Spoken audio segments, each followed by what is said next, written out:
Pemirsa, ironi, seorang istri di Karawang, Jawa Barat harus dihadapkan dengan tuntutan 1 tahun penjara lantaran menegur sang suami yang gemar mabuk-mabukan. Apalagi sang suami disebut-sebut juga menjadi tersangka dalam kasus penelantaran istri dan anak.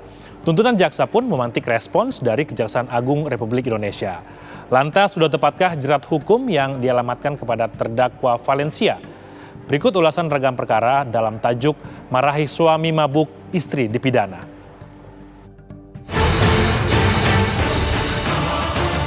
Ibu-ibu se-Indonesia biar tahu, tidak boleh marah suami kalau suaminya pulang mabuk-mabukan. Harus duduk manis nyambut dengan baik, marah sedikit di penjara.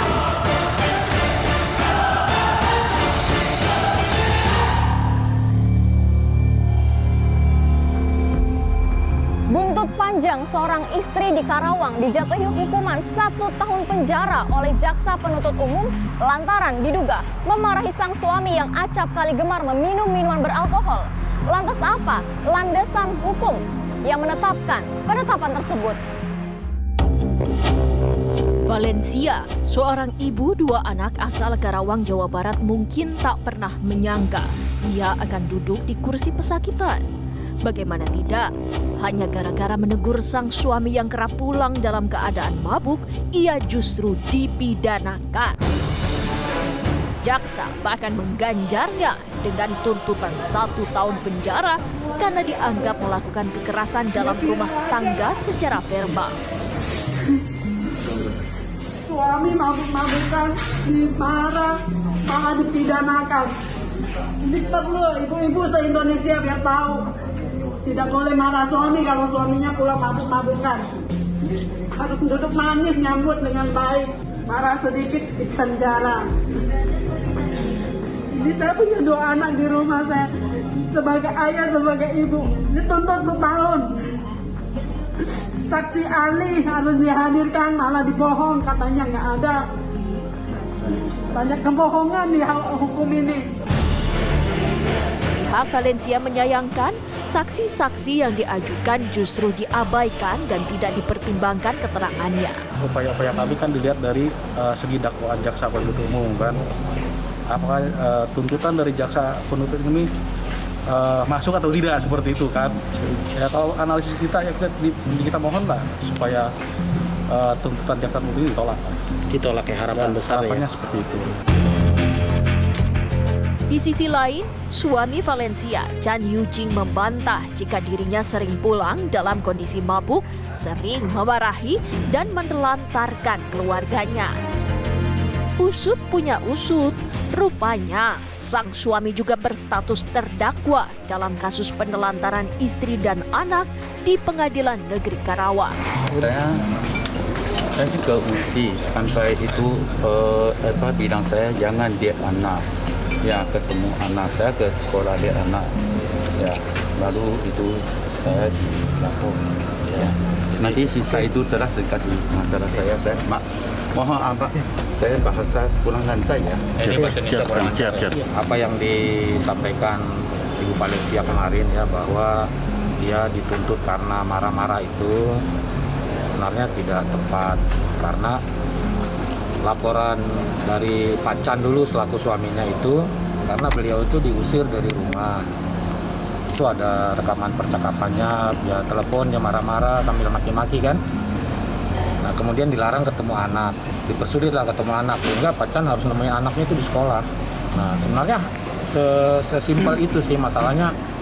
Kalau kita bilang masalah besar juga enggak, ini masalah kecil, cuma ya kita nggak tahu juga sampai bisa melebar seperti ini ya, karena saya juga sebenarnya tidak menangani dari awal gitu. Namun Dewi Fortuna nampaknya mulai berpihak kepada Valencia. Kejaksaan Agung mengambil alih kasus tersebut karena jaksa penuntut umum dianggap tidak memiliki kepekaan. Dari tahap pra-penuntutan sampai dengan tahap penuntutan, baik dari Kejaksaan Negeri Karawang maupun dari Kejaksaan Tinggi Jawa Barat, tidak memiliki sense of crisis atau kepekaan. Kasus KDRT yang menimpa Valencia pun memantik tanya.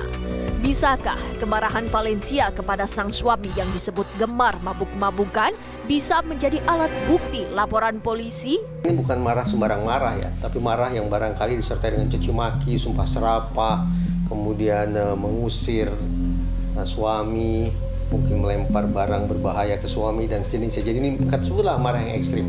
Nah kalau kita pakai asumsi itu maka kita telahnya seperti ini. Kalau kita bicara tentang masalah mabuk itu memang perbuatan yang tidak baik ya. Perbuatan yang merusak kesehatan, bertentangan dengan standar agama, standar moral dan seterusnya. Tapi kalau kita lihat konstruksi hukum, tidak hanya di Indonesia lah, tapi juga di banyak negara, mabuk itu baru bermasalah kalau ternyata si pemabuk misalnya nyetir mobil. Kalau si pemabuk ternyata tidak menafkahi keluarga.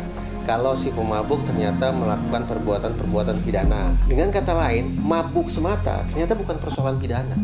Mabuk semata tidak bisa disebut sebagai kejahatan. Mabuk baru kemudian menjadi persoalan pidana tergantung pada di mana gerangan mabuk-mabukan itu dilakukan dan tergantung pada perbuatan apa yang kemudian dilakukan oleh si pemabuk ketika dia dalam kondisi mabuk. Lantas sudah tepatkah jerat hukum yang dialamatkan kepada Valencia atas dugaan KDRT psikis yang ia lakukan kepada sang suami? Proses penegakan hukum yang keliru gitu kalau menurut saya ya. Karena justru istri yang sebenarnya menegur suami supaya berbuat baik gitu ya, justru dia yang dipersoalkan. Seolah-olah dia mengusir suaminya kalau nggak salah begitu ya, dikeluar kemudian justru dia yang diproses sampai ke pengadilan kan begitu. Nah ini saya kira ini penegakan hukum yang tanpa hati nurani. Karena apa? Karena seharusnya penegak hukum juga punya visi gitu, bahwa tujuan penegakan hukum itu adalah menyelesaikan masalah dengan baik gitu. Ya, justru tidak menimbulkan masalah baru gitu. Penegakan hukum itu tidak ada di ruang kosong, sehingga dia tidak boleh ketika penegak hukum menegakkan hukum tidak boleh menggunakan kacamata kuda. Dia harus melihat seluruh aspek kehidupan dan mempertimbangkannya dalam proses penegakan hukum. Ibu-ibu se-Indonesia biar tahu tidak boleh marah suami kalau suaminya pulang mabuk-mabukan. Harus duduk manis nyambut dengan baik, marah sedikit di penjara.